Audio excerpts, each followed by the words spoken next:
Hello, my name's Kingsley Singleton and welcome to the second part of this Photoshop and Elements video lesson on how to create a fantastic panoramic landscape. In the first part of this tutorial, we looked at how to get a consistent and pleasing raw conversion out of each one of these separately shot images. The 9 images that are going to get blended together to construct our brilliant panorama. So effectively we've taken care of our source material. In this part I'm going to show you how to stitch them all together using the photo merge command within Photoshop. So I'm first just going to close down all of our converted raw files there. We'll just make sure that we save them when we do. Just click yes to make sure those are the saved ones with the adjustments made and all the nicely darkened skies. And then once all of those are gone, just come up to File, down to Automate, and pick Photo Merge. Now, there's a slightly different route to getting to the Photo Merge command if you're using Elements software. So if you're running that, just go to File, then to New, and pick Photo Merge Panorama. Once you do, you'll see a very similar interface to this, where we're given a few options on how we're going to have our image stitched together. There are some choices down the right hand side here for how that final stitch is going to look, and you can even put it together manually by using this interactive layout one at the bottom. But while there are many things in Photoshop that are best done manually and not left up to the computer to decide how they're done, creating a panorama really isn't one of them. It can actually be pretty fiddly and quite often unsuccessful if you try to do it that way, so we'd always advise going for the auto option. If you give that a try and it doesn't work out, then yes, have a go at the reposition and the interactive layouts. But most of the time, if you've taken some care in shooting the panorama, the auto option is all you'll need. So give that a click, and down at the foot of the palette also select the Blend Images Together option. And then we need to pick the files that we're going to use, so just click on Browse. And that takes us straight away here to our converted Pano JPEGs folder. So we'll click on the first one, hold down the Shift key, then click on Pano 9 there at the bottom and hit OK. Now the shots that we've prepared and selected there appear within the window, so all that's left to do basically is click OK. Once you do that, the stitching process will begin, and that can take some time, so it's a good opportunity to go and make yourself a cup of tea and let Photoshop do all the hard work for you. So I'm just going to click OK and I'll join you in a moment. OK, so here we are with the panoramic image that Photoshop has created for us. No Herculean effort required at all, you just sit back and let it do its thing. But this isn't cheating, it's all actually down to the quality of the source material that you give it. Both in how it's shot, as I said before, more details on that can be found in this month's magazine, and also how those raw files are converted, with a consistency of exposure that's not going to give Photoshop any problems. And if we take a look through the Layers palette here, you can see how it's gone together. All of our separate shots have been distorted and placed on different layers, and then masks have been applied, helping to blend the whole thing together. Now if anything's gone wrong with the stitching process, it'll be pretty easy to spot it at this stage. For instance, you might find that the horizon in one picture isn't linking up with that in another. If that's the case, it's best really to go back to the photo merge box and try it again with one of the other stitching options. But as I say, if you've taken care in shooting and converting your files, auto should be absolutely fine and you'll end up with a picture like this. But of course the sterling job that Photoshop has done here isn't the end of the story. You'll likely also want to make a few general landscape tweaks yourself. So to set about doing that, we're first going to flatten all of these layers into a single background layer. So just come up to Layer and down to Flatten Image. Now there is this rather strange effect going on around the edge of our panoramic stitch, thanks to the automated process. We'll be cropping out those areas in a moment, but first I'm just going to have a quick look at the sky. Because there's quite a lot of nice detail here, I just want to crunch it down a little bit so it kind of gets into this panoramic format that we're after. So it's over to the rectangular marquee tool, and then just simply click and drag out the marquee over a section of the sky. Something around there should be fine. Next up, we're just going to hit Ctrl and T on the keyboard to enter free transform mode, and then I'm just going to click on this center top handle here and just drag that down a little. I'm also just going to hold down the control key and drag those corner handles out, and something around about there should be fine. Just bringing a little bit more of that sky detail down towards the horizon.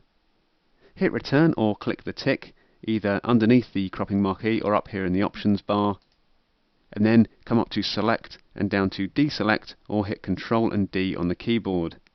And now we're going to have a look at cropping our stitched landscape into a true panoramic format. Once again, we'll be using the rectangular marquee tool here, but this time up in the options bar next to where it says style, click on the downward facing arrow and pick fixed ratio.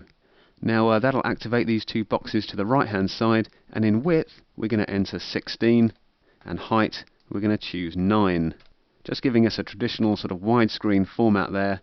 And then all we need to do is just click and drag out that marquee over the areas that we want to keep.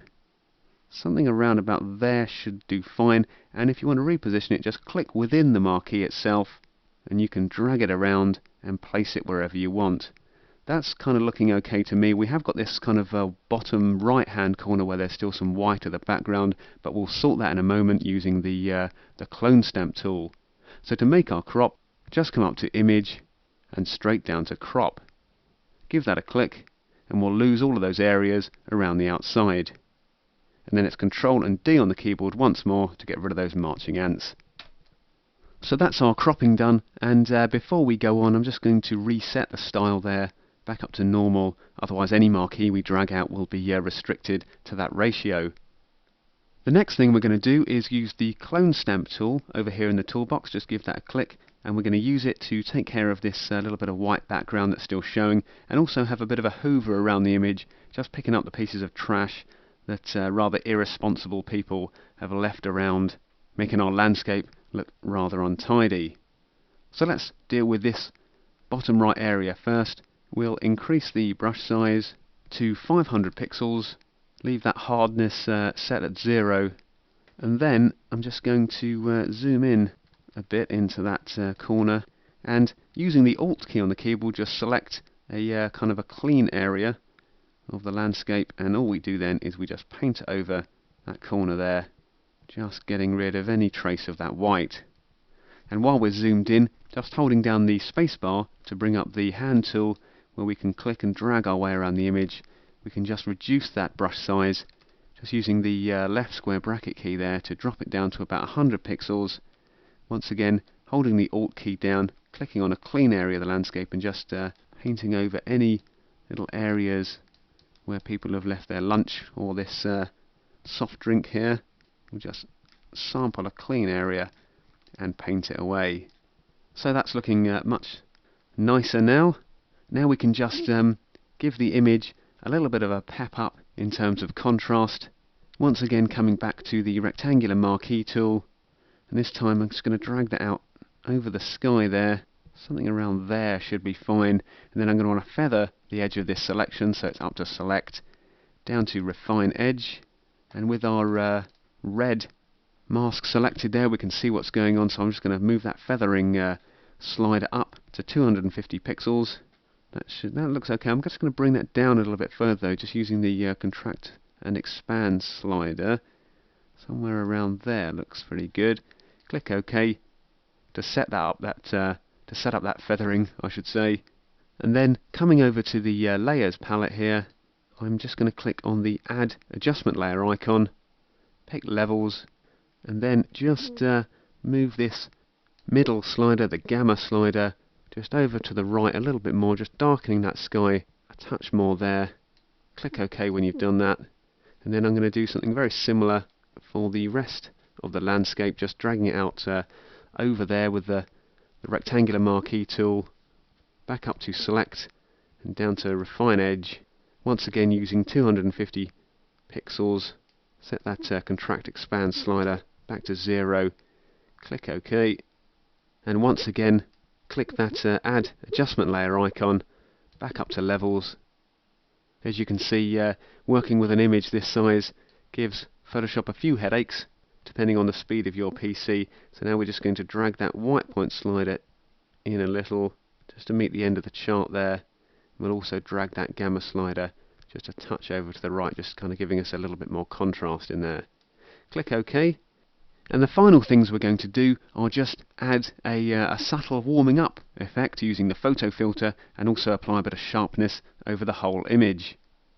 So taking care of the photo filter first, once again we're going to use an adjustment layer to add it. Click the icon, come up to photo filter, and in the dialog box that appears we'll set that density down at 20%, just giving a kind of a nice warmer effect to the shot. Click OK. And then, as I said before, we just want to add a little bit of sharpness to our stitched image. So click on the background layer in the Layers palette, come up to Filter, down to Sharpen, and pick the Unsharp Mask option. And once that arrives on screen, we'll just use the little preview box here to hover it over our church in the distance. And I'm going to move that amount slider up to about 100%. Bring the threshold up to 2 levels, just so we avoid sharpening any digital noise that's in the image. Keep the radius at 1 pixel and click OK. And there is our panoramic landscape completed. We've taken 9 separately shot images and just used a few simple tricks within Photoshop to turn them into this fantastic, highly detailed image. Make sure then that you give it a try with the example images on this month's CD, those Pano 1 to 9 raw files, but most importantly, have a go yourself. Get out there with your camera, follow the shooting tips in this month's mag, and you're sure to create some really brilliant panoramas. Okay, I hope you found that useful, and I'll see you next time.